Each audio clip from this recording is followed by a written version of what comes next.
हाय दोस्तों, भारत का भूगोल भाग 3 के साथ विद्या सेंटर में आपका एक बार फिर से स्वागत है। यहाँ पर भी आज बहुत ही महत्वपूर्ण प्रश्न हैं जो कि परीक्षा की दृष्टि से लिए गए हैं, जिसमें पहला प्रश्न है, भारत में वन नीति 1988 के अनुसार देश में कितने प्रतिशत भाग पर वन होने चाहिए। तो देखिए, जो वन है भूमि पर कितने प्रतिशत होने चाहिए या भूमि पर पानी कितने प्रतिशत है, तो दोनों को समान ही रखा गया है। इसमें आंसर रहेगा 33%, यानी कि ऑप्शन नंबर 2 सही इसमें रहेगा। 33% इसमें जो है वन भूमि पर होने चाहिए। जैसा कि 33% जो है भूमि पानी की अपेक्षा भूमि है, उस पर भूमि पर वन होने चाहिए। 75% पानी है तो 25% भूमि होती है पृथ्वी पर। आगे चलें हम। क्वेश्चन नंबर, पर्वतीय वनस्पति अधिकांश कहाँ पाई जाती है। तो पर्वतीय जो वनस्पति है पर्वतीय क्षेत्रों में ही पाई जाएगी। सीधी बात है, बहुत ही आसान प्रश्न है। इसका ट्रिक से भी कर सकते हो। जो पर्वतीय क्षेत्र है वो मैदानी तो होगा नहीं, ना ही रेगिस्तानी होगा, ना ही बर्फीला होगा।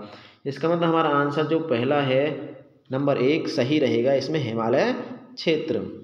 आगे की तरफ चलते हैं। प्रश्न है, दलदली अथवा ज्वारभाटा। देखो, बहुत ही आसान प्रश्न है। वीडियो को लाइक करें और अंत तक अवश्य देखें। दलदली अथवा ज्वारभाटा क्षेत्र में पाए जाने वाले वनों को क्या कहा जाता है। जहाँ दलदली और ज्वारभाटा, देखिए जहाँ नदियाँ अपना डेल्टा बनाती हैं वहाँ वो मिट्टी को जब बहा के लाती हैं तो वहाँ डेल्टा बना देती हैं, और उस क्षेत्र में जो वन पाए जाते हैं उनको मैंग्रोव वन के नाम से जाना जाता है। ऑप्शन नंबर 3 हमारा यहाँ पर सही रहेगा। वीडियो को लाइक अवश्य करें और शेयर भी कर दें। आगे क्वेश्चन, जलोढ़ मिट्टी भारत के कितने भाग पर पाई जाती है। तो यहाँ पर ये ऑप्शन तुम्हें याद रखना पड़ेगा, यहाँ पर कोई ट्रिक काम नहीं करेगी। सीधा सीधा 22% यहाँ पर आंसर रहेगा। आगे का प्रश्न है, नवीन जलोढ़ मिट्टी को क्या कहा जाता है। देखो, नवीन जलोढ़ मिट्टी वो होती है जिसमें पानी की मात्रा ज़्यादा पाई जाती है। तो यहाँ पर ऑप्शन नंबर 1 खादर रहेगा, क्योंकि खादर में पानी की मात्रा ज़्यादा पाई जाती है। तो इसमें नंबर 1 सही रहेगा। वीडियो को लाइक अवश्य करें, अंत तक देखें। आगे है प्रश्न, नारियल के पेड़ किस मृदा में बहुतायत पाए जाते हैं। जो नारियल के पेड़ हैं, देखो जहाँ पानी की मात्रा ज़्यादा होती है उस क्षेत्र में पाए जाते हैं। इसका मतलब ऑप्शन नंबर 4 यहाँ पर सही रहेगा। लवणीय मिट्टी हो या क्षारीय मिट्टी हो या ये दोनों हो, तो यहाँ पर ऑप्शन नंबर 4 सही रहेगा और यहाँ 3 भी सही माना जाएगा। आगे प्रश्न है, काली मिट्टी को अन्य किस नाम से जाना जाता है। जो काली मिट्टी है उसको रेगुर मिट्टी के नाम से जाना जाता है। प्रश्न आगे है, किस प्रकार की मिट्टी में नमक के अंश पाए जाते हैं। अच्छा, प्रश्न बहुत ही पेचीदा प्रश्न है कि किस प्रकार की मिट्टी में नमक के अंश पाए जाते हैं। तो नमक के अंश जो है एक पीट मिट्टी है, पीट। तो पीट नामक मिट्टी में नमक के अंश पाए जाते हैं। प्रश्न को याद रखना, हमेशा किसी भी पेपर में पूछा जा सकता है।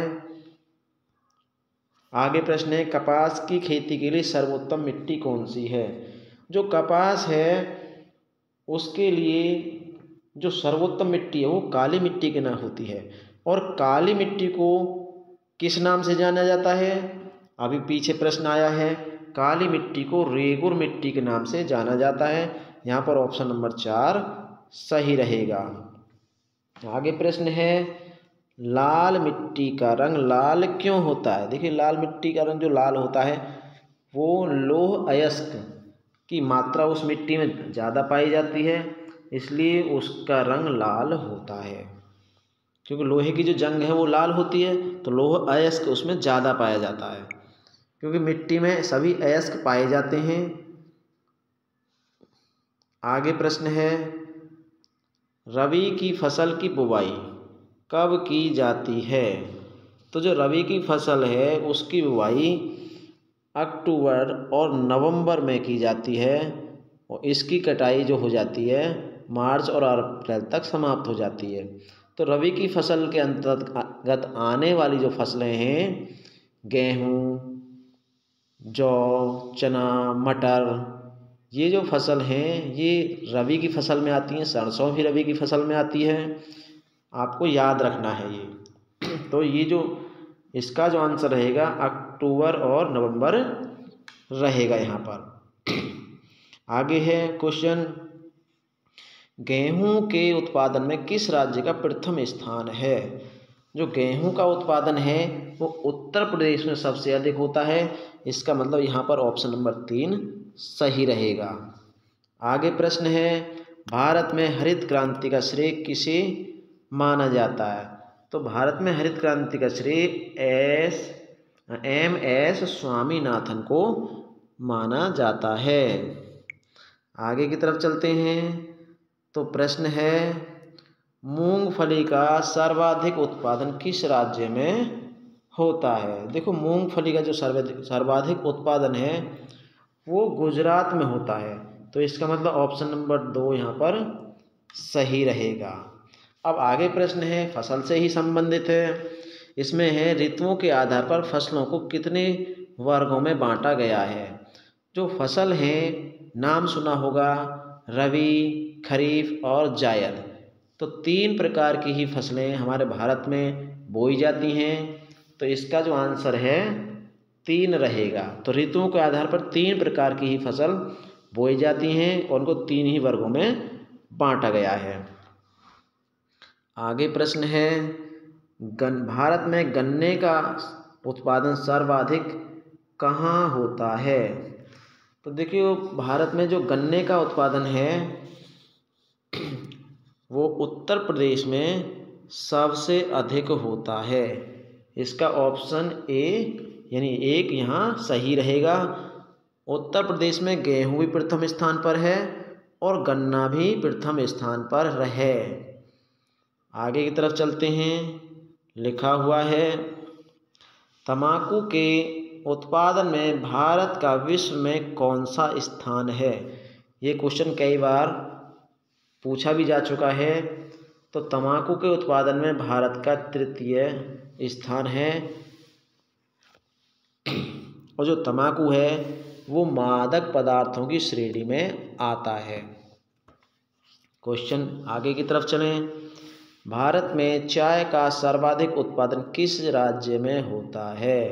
तो जो भारत का सर्वाधिक उत्पादन है चाय का वो असम में होता है। आगे चलें। दुग्ध उत्पादन एवं डेयरी विकास किस क्रांति से संबंधित है? तो देखो, दुग्ध जो होता है वो दूध सफ़ेद होता है तो उसको श्वेत कहा जाता है।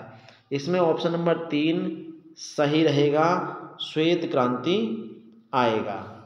तो इसमें जैसे बादामी क्रांति है, पीली क्रांति है। तो जो बादामी क्रांति है वो किससे संबंधित है? जो बादामी क्रांति है वो मसालों से संबंधित है और पीली क्रांति तिलहन से संबंधित है। अब भूरी क्रांति किससे संबंधित है? ये आज आपके लिए प्रश्न रहेगा। बादामी क्रांति मसालों से संबंधित है, पीली क्रांति तिलहन से संबंधित है, श्वेत क्रांति दुग्ध उत्पादन से संबंधित है और भूरी क्रांति किससे संबंधित है? ये आपके लिए आज का प्रश्न है। आगे की तरफ चलें। लिखा हुआ है, गुलाबी क्रांति का संबंध किससे है? तो यहाँ गुलाबी जो क्रांति है देखो वो झींगा उत्पादन से संबंधित रहेगी। अब आगे की तरफ चलें। देश में चांदी का उत्पादन सर्वाधिक कहाँ होता है? तो देश में चांदी का उत्पादन राजस्थान में सबसे अधिक होता है। आगे चलें। कोयला का उत्पादन सर्वाधिक किस राज्य में होता है? जो कोयला है वो छत्तीसगढ़ राज्य में सबसे अधिक पाया जाता है इन चारों ऑप्शनों में। आगे चलें, लिखा हुआ है हरित क्रांति किससे संबंधित है। तो हरित क्रांति किससे संबंधित है आप बता सकते हैं। अभी देखो मैंने बता दिया था आपको कि दुग्ध क्रांति जो है दूध से संबंधित है, और तिलहन क्रांति पीली से संबंधित है, और जो दुग्ध ऊन क्रांति है वो भूरी क्रांति, अभी और मैं बता देता हूँ, भूरी क्रांति से संबंधित है। और नंबर 4 इसमें रहेगा कृषि को बढ़ावा देने से संबंधित। जो हरित क्रांति है वो कृषि को बढ़ावा देने से संबंधित रहेगी। आगे की तरफ चलें, नीली क्रांति किससे संबंधित है। तो यहाँ पर ऑप्शन दिए हुए हैं। नीली क्रांति देखो, तिलहन वाली जो क्रांति है वो पीली क्रांति है, मसाला उत्पादन गुलाबी क्रांति है, दुग्ध उत्पादन श्वेत क्रांति है।